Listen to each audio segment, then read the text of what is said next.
আজি এটা বিশেষ ভিডিঅ' লৈ আহিছোঁ। ভিডিঅ'টো হ'ল সাধাৰণ জ্ঞান আৰু মানসিক সামৰ্থ্যৰ জেনেৰেল নলেজ এণ্ড মেণ্টেল এবিলিটিৰ হয় 50 MCQ কুৱেশ্যন সলিউশ্যন কৰি দিম এই ভিডিঅ'ৰ জৰিয়তে। মই এনচাৰবিলাক ৰঙা চিয়াহীৰে টিক মাৰ্ক দি ৰাখিছোঁ, ৰাউণ্ড কৰি দিছোঁ। চাৰিটা অপশ্যন দি আছে। শুদ্ধ উত্তৰটো মই ৰঙা চিয়াহীৰে ৰাউণ্ড কৰি দিছোঁ। এতিয়া অকল গাই দিম।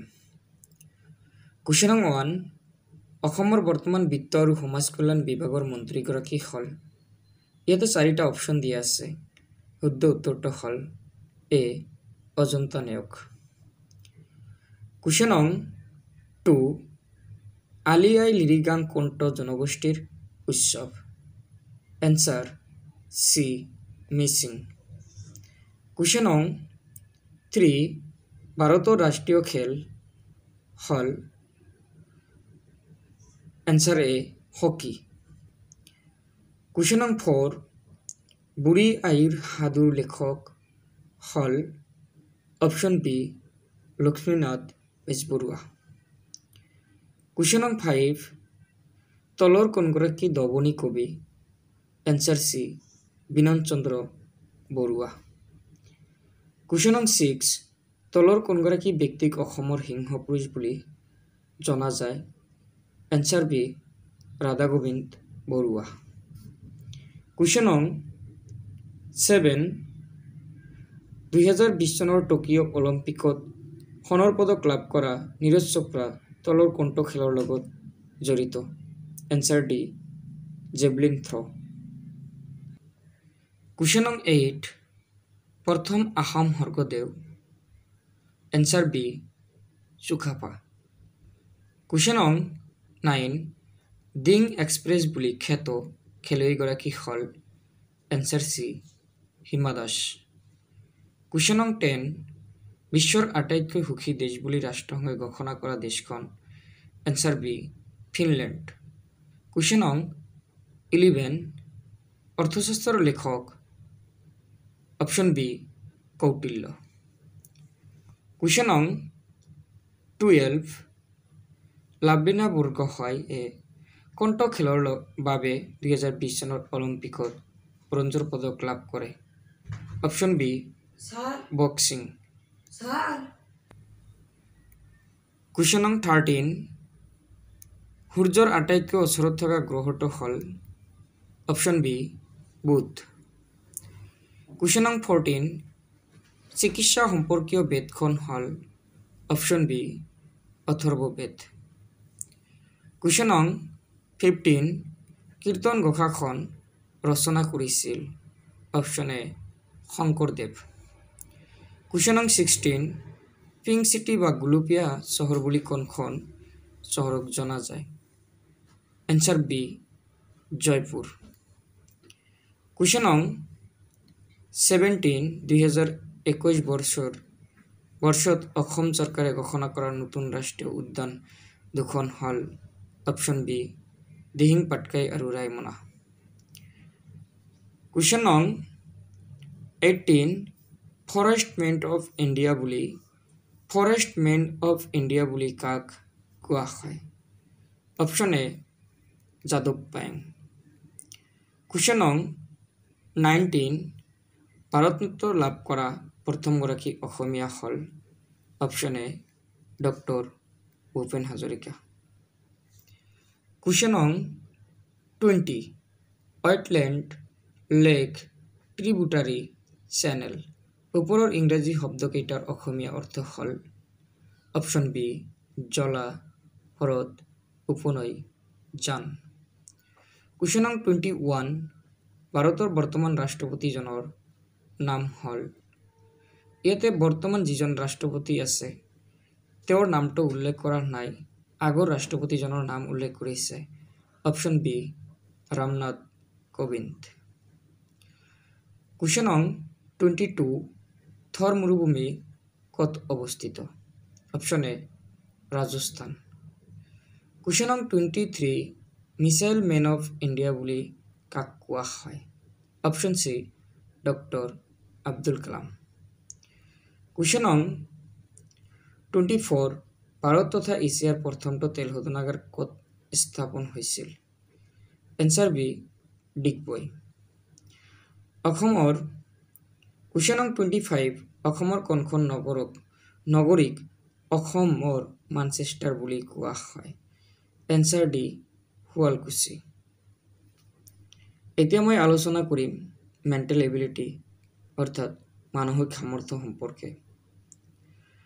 নিৰ্দেশনা অমিলত বাছি উলিওৱা। কুৱেশ্যন নং 26 অপশ্যন বি জুন। কুৱেশ্যন নং 27 এনচাৰ ডি পৃষ্ঠা। কুৱেশ্যন নং 28 অপশ্যন ডি 9। কুৱেশ্যন নং 29 এনচাৰ ডি প্ৰতিভা পাটিল। কুৱেশ্যন নং 30 অপশ্যন বি। কুৱেশ্যন নং 31 অপশ্যন সি 33।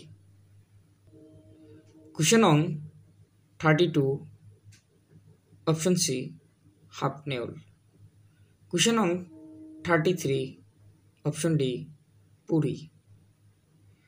কুৱেশ্যন নং 34 প্ৰশ্নবোধক ঠাইত কি বহিব?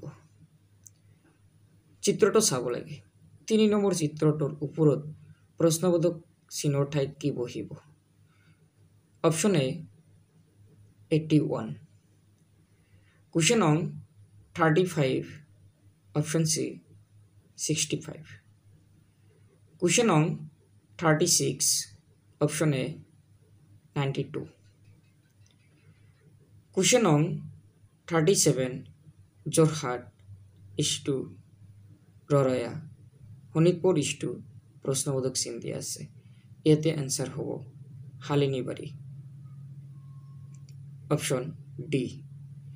কুৱেশ্যন নং 38 ABC equal 123 DAP equal option B 456। Question নং 39 তিনিটা পিকচাৰ দিয়া আছে। তৃতীয় পিকচাৰটোৰ মাজত প্ৰশ্নবোধক চিন দিয়া আছে। অপশ্যন সি 144। কুৱেশ্যন নং 40 সভা ইষ্টু সভাপতি লোকসভা ইষ্টু প্ৰশ্নবোধক চিন দিয়া আছে। ইয়াতে অপশ্যন বি ৰাষ্ট্ৰপতি। কুৱেশ্যন নং 41 ব্লেকবোৰ্ড ইষ্টু চক কাগজ ইষ্টু প্ৰশ্নবোধক চিন দিয়া আছে। ইয়াতে অপশ্যন সি কলম।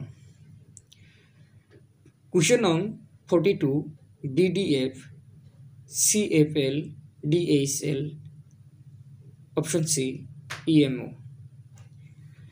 কুৱেশ্যন নং 43 F/6 M/ প্ৰশ্নবোধক চিন দিয়া আছে। Option B 13। কুৱেশ্যন নং 44 PQ PQR অপশ্যন সি PQRS। কুৱেশ্যন নং 45 ABC DEF PQ প্ৰশ্নবোধক চিন দিয়া আছে। ইয়াতে হ'ব STU। কুৱেশ্যন নং 46 CAT DBU MAN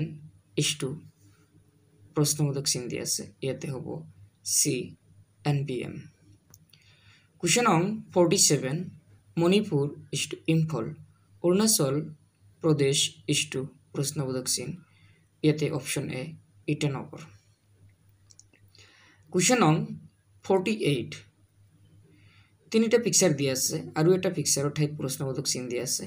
প্ৰথম পিকচাৰটো ষষ্ঠভুজ, পঞ্চম পিকচাৰটো দ্বিতীয় পিকচাৰটো পঞ্চভুজ, চতুৰ্থ পিকচাৰটো চতুৰ্ভুজ। ইয়াতে অপশ্যন বি ত্ৰিভুজ হ'ব। কুৱেশ্যন নং 49 তলৰ কলমটোৰ ভুল সংখ্যাটো উলিওৱা। অৰ্থাৎ ইয়াতে অপশ্যন সি 564। অৰ্থাৎ প্ৰতিটো সংখ্যাৰ লগত 100 11 যোগ কৰিলে তাৰ পিছৰ সংখ্যাটো হয় কিন্তু 343 লগত 111 যোগ কৰিলে 454 লগত 54 লগত 111 যোগ কৰিলে 564 নহয়। কুৱেশ্যন নং 50 তলৰ চাৰিটা শব্দৰ ভিতৰত কোনটো শব্দ অভিধানত প্ৰথমে পোৱা যাব? প্ৰথমে দি আছে নেক্সট, নেক, নিট। এতে আনসাৰ হ'ব ডি নিয়াৰ। মৰমৰ ছাত্ৰ ছাত্ৰীসকল, যদি তোমালোকৰ মোৰ ভিডিঅ'টো ভাল লাগিছে অকল এটা ছাবস্ক্ৰাইব কৰি দিবা। Thank you. আজিৰ কাৰণে ইমানেই।